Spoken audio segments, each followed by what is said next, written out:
بسم اللہ الرحمن الرحیم۔ السلام علیکم اسٹوڈینٹس۔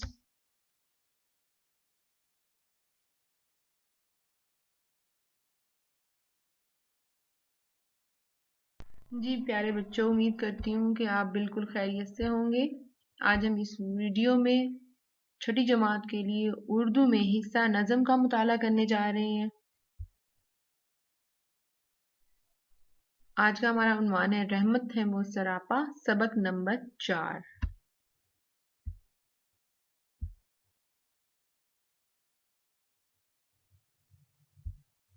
آپ جانتے ہیں میرا بیٹا، ہم اس کے الفاظ معنی اور اس کے جملے کر چکے ہیں، اس کی بلند خوانی ہو چکی ہے۔ آج ہم سوال جواب کریں گے اور اسی کے ساتھ ہم ورب کا کام کریں گے، صفحہ نمبر 30 سے لے کر 36 تک۔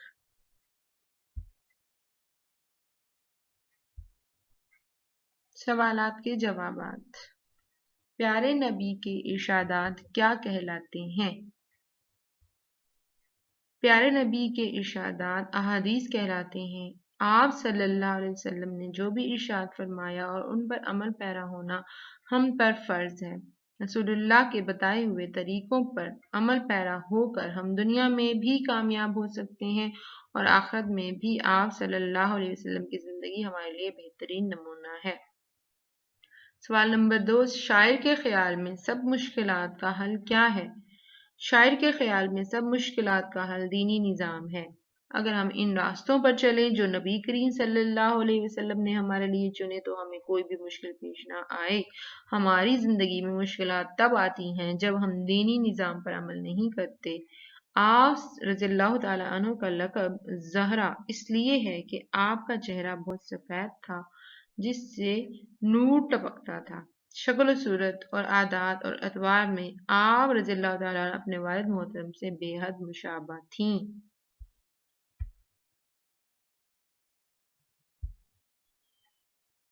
بیٹا اگلا کام آپ کا ہے جائزہ ٹیسٹ تفہیم عبارت۔ یہ آپ جانتے ہیں کہ آپ نے خود کرنا ہوتا ہے۔ آپ نے اس پوری جو پیراگراف دیا گیا ہے اس کو پڑھنا ہے۔ اس عبارت میں سے سوال آپ سے پوچھے گئے ہیں، وہ آپ نے ان کا صحیح جواب جو ہے وہ بتانا ہے۔ جیسے کہ یہ پیراگراف میں آپ کے لیے ریڈ کرتی ہوں۔ حضرت زید بن حارث مشہور صحابی تھے۔ ہجرت کے وقت ان کی عمر 11 سال تھی۔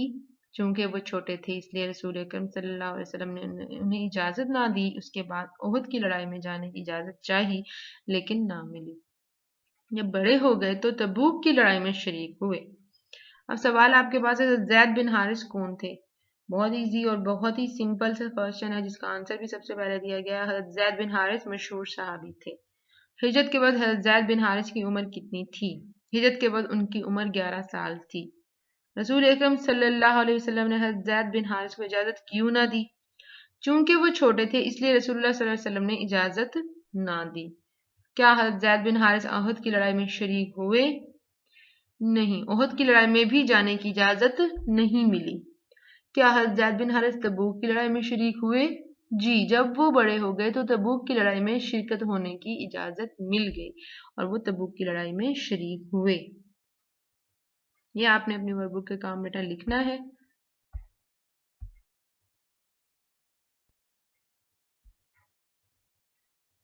ایک اور زیادہ ٹیسٹ تحقیقی لکھائی آپ کو دے دی گئی ہے، اس میں وہ آپ نے رائٹنگ کرنی ہے اور آپ کا ٹاپک ہے محسن انسانیت صلی اللہ علیہ وسلم، یعنی ہمارے پیارے نبی حضرت محمد صلی اللہ علیہ وسلم ہمارے لیے محسن ہیں۔ ان کا ہم پر بہت بڑا احسان ہے، پوری انسانیت پر، تمام انسانوں پر، دنیا کے تمام انسانوں پر ان کا سب سے بڑا احسان ہے، وہ ہمارے محسن ہیں۔ ہم ان کے احسانوں کا شکریہ ادا نہیں کر سکتے۔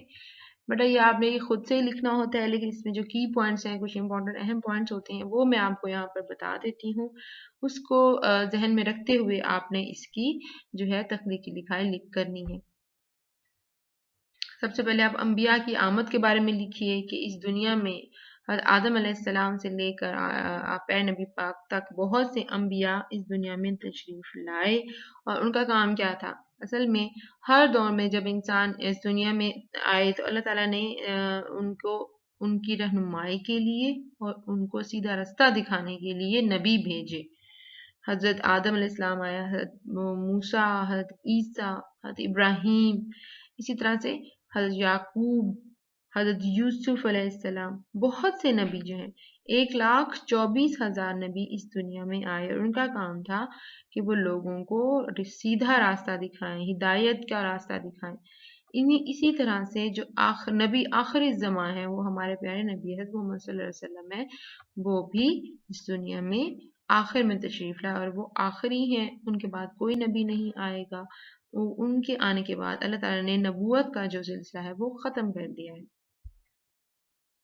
آپ نے نبی آخر الزماں، اس پوائنٹ پہ، اس ٹاپک پہ جب آپ لکھنے لگو گے، آپ نے یہی لکھنا ہے کہ ہمارے پیارے نبی اللہ تعالیٰ کے آخری نبی ہیں۔ اللہ تعالیٰ نے اسلام کو اور دین اسلام کو ان کے اوپر مکمل کر دیا ہے، انہوں نے اپنا اللہ کا سارا میسج پوری دنیا تک پہنچا دیا۔ قرآن پاک ان کے اوپر جو نازل ہوا ہے، اس کے اندر تمام تفصیلات قیامت تک کے لیے بیان کر دی گئی ہیں۔ وہی آخری نبی ہیں، ان کے بعد کوئی نبی نہیں آئے گا۔ انہوں نے جو ہے اس کو مکمل کر دیا، نبوت کے سلسلے کو مکمل کر دیا۔ جی اگلا پوائنٹ ہے آخری آسمانی کتاب، جو ہماری 4 آسمانی کتابیں آسمان سے اتری ہیں، ان میں جو آخری کتاب ہے وہ ہماری کتاب ہے قرآن مجید، قرآن پاک۔ اس سے پہلے جتنی بھی کتابیں اتری تھیں ان کے بارے میں بھی قرآن پاک میں ذکر ہے، اور اس کے علاوہ اور اسلام اور اس زندگی میں، اس دنیا میں زندگی گزارنے کے تمام طریقہ اچھے سے تفصیل کے ساتھ بیان کر دیا گیا۔ اللہ تعالیٰ نے ہمیں بتا دیا ہے کہ کس طرح سے اپنی زندگی کو ہم نے گزارنا ہے، اور یہ آسمانی کتاب بھی ہمارے پیارے نبی حضرت محمد صلی اللہ علیہ وسلم پر نازل ہوئی، اور یہ مکمل ہدایت اور رہنمائی کی کتاب ہے۔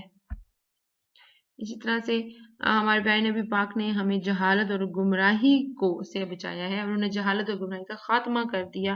جب پیارے نبی پاک اس دنیا میں آئے تو ہر طرف لوگ جو تھے بتوں کی پوجا کر رہے تھے، خانہ کعبہ میں کتنے بت رکھے ہوئے تھے، لیکن پیارے نبی پاک نے اس کو توڑا، ان بتوں کو توڑا، اور ان کے اندر سے جہالت جو انہوں نے شرک کرنا شروع کر دیا تھا اس کو، اور گمراہی کو ختم کیا، ان کو سیدھا راستہ دکھایا، اللہ تعالیٰ کے بارے میں بتایا۔ پیارے نبی پاک نے اللہ تعالیٰ کی آسمانی کتاب میں واضح طور پر ان سب انسانوں کو بتایا، قیامت تک کے لیے سب انسانوں کے لیے ہدایت اور رہنمائی کا ذریعہ بن کر آئے، اور اس دنیا سے جہالت اور گمراہی کو ختم کر دیا۔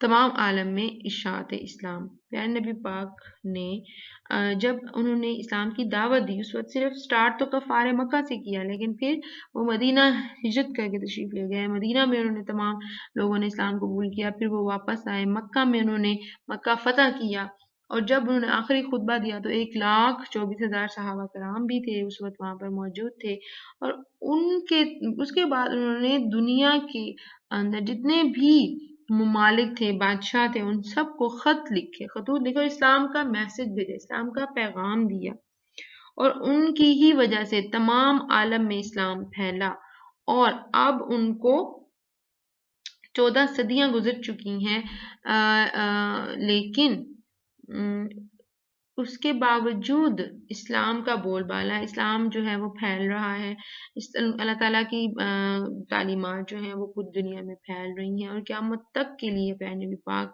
جو تھے وہ نبی بن کر آئے تھے، لہٰذا ان کا میسج، ان کا پیغام تمام عالم کے لیے ہے، اور انہوں نے یہ ہمیں میسج دیا تھا کہ جو پیغام میں لایا ہوں وہ میں نے تم تک پہنچا دیا، اور تم آگے والی نسلوں کو پہنچا دو، اور جو آگے والی نسلیں ہیں ان کا کام ہے کہ وہ ان سے اگلی نسلوں کو اس کے پیغام پہنچا دے۔ اس طرح نسل در نسل سلسلہ اشاعت جو ہے وہ چل رہی ہے۔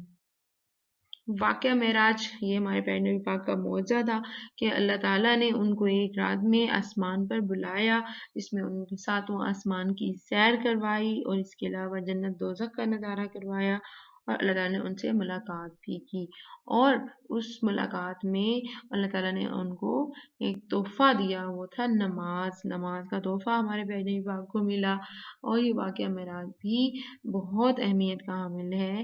اس واقعے سے ہمارے پیارے نبی پاک کی شان کا پتہ چلتا ہے کہ اللہ تعالیٰ نے کسی نبی کو اپنے سامنے ہم کلام نہیں کیا، مطلب اللہ تعالیٰ نے کسی نبی کو آسمان پر نہیں بلایا، آسمان پر بلا کے ان سے بات نہیں کی سوائے ہمارے پیارے نبی پاک کے، یہ ان کا معجزہ ہے۔ اسی طرح سے جو لاسٹ پوائنٹ آپ لکھیں گے اس میں آپ لکھ سکتے ہیں کہ آپ صلی اللہ علیہ وسلم کا اس دنیا میں آنا انسانیت پر بہت بڑا احسان ہے۔ اللہ تعالیٰ نے ہمارے پیارے نبی محمد صلی اللہ علیہ وسلم کی وجہ سے اس دنیا میں بہت بہت رحمتیں اور برکتیں نازل کی ہیں۔ اس دنیا کو بنانے کا وجہ ہی ہمارے پیارے نبی پاک ہے۔ اللہ تعالیٰ نے ہمارے پیارے نبی پاک محمد صلی اللہ علیہ وسلم سے بہت محبت کی۔ ہمارے پیارے نبی پاک نے اللہ تعالیٰ کے ہمیشہ ہر احکام کو مکمل کیا، ان سے بے پناہ محبت کی، اور ان کے آنے کی جو خوشخبری تھی وہ پہلے والی کتابوں میں بھی موجود تھی۔ تمام قوموں کو پتا تھا کہ آخری نبی جو آئیں گے وہ ہمارے پیارے نبی محمد صلی اللہ علیہ وسلم ہوں گے، جو کہ اللہ تعالیٰ کے پیارے محبوب نبی ہیں، اور ان کی وجہ سے ہی اللہ تعالیٰ نے ہم جو ان کی قوم ہے، ہم پر جتنی بھی رحمتیں نازل ہوتی ہیں اور اللہ تعالیٰ ہمارے گناہوں کو بخش کر ہمیں سزا یا تکلیف نہیں دیتے ہیں، اور یہ سب ہمارے پیارے نبی پاک کی وجہ سے ہے۔ انہی کی وجہ سے ہمیں روشنی، علم کی روشنی، نور ملا، جہالت سے ہمارا چھٹکارا حاصل ہوا۔ انہی کی وجہ سے آج تک ہم لوگ جو ہیں وہ اسلام پر قائم و دائم ہیں۔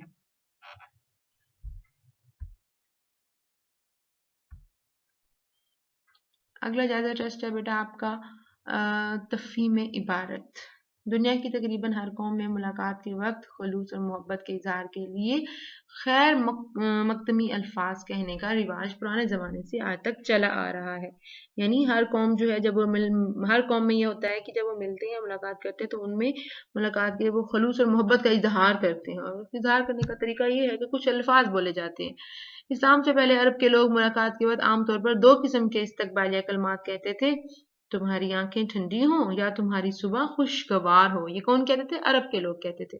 اسی طرح ایران کے لوگ کہتے تھے 1000 برس جیو۔ ایران کے لوگ کیا کہتے تھے؟ 1000 برس جیو۔ یہ الفاظ وہ ایک دوسرے کا خیر مقدم کرتے تھے۔ ہندو پرانے زمانے سے رام رام، نمسکار اور نمستے کے خیر مقدمی الفاظ بولتے چلے آ رہے ہیں۔ یہ الفاظ آداب بجا لانے کے معنی میں بولے جاتے ہیں، مگر ان میں دعائیہ الفاظ نہیں ہوتے۔ انگلستان کے لوگوں میں صبح کے وقت گڈ مارننگ، شام کے وقت گڈ ایوننگ، اور رات کو گڈ ایوننگ اور گڈ نائٹ بولا جاتا ہے۔ اس کے برعکس مسلمان السلام علیکم اور وعلیکم السلام کے الفاظ استعمال کرتے ہیں۔ یہ دعائیہ کلمات ہیں جن کے معنی ہے آپ پر سلامتی ہو۔ سوال نمبر 1 دیکھیے، اسلام سے پہلے عرب کے لوگ ملاقات کے وقت کون سے خیر مقدمی کلمات استعمال کرتے تھے؟ جی، عرب کے لوگ 2 جو کلمے ہیں وہ یہاں پر وہ لکھے ہوئے ہیں: تمہاری آنکھیں ٹھنڈی ہوں یا تمہاری صبح خوشگوار ہو۔ ہندو ملاقات کے وقت کون سے الفاظ استعمال کرتے ہیں؟ رام رام، نمسکار، نمستے۔ السلام علیکم اور اس کے جواب کے کیا معنی ہے؟ السلام علیکم کے معنی ہے تم پر سلامتی ہو، اور اسی طرح وعلیکم السلام اس کے بھی یہی معنی ہے کہ آپ پر بھی سلامتی ہو۔ ایرانی لوگ خیر مقدم کرتے ہیں اور کہتے وقت کون سے کلمات کا استعمال کرتے ہیں؟ ایرانی لوگ جب بات کرتے ہیں تو کہتے ہیں 1000 برس جیو۔ عبارت کے لیے موضوع عنوان تجویز کیجیے۔ جی بیٹا، عبارت کے لیے جو عنوان ہے وہ آپ نے تجویز کرنا ہے، وہ میں نہیں بتانا۔ آپ نے اپنے مائنڈ سے، اپنی تھنکنگ سے، اپنے ذہن پہ زور دیتے ہوئے بہت اچھا سا عنوان تحریر کرنا ہے، جو میں آپ کا چیک کروں گی انشاءاللہ۔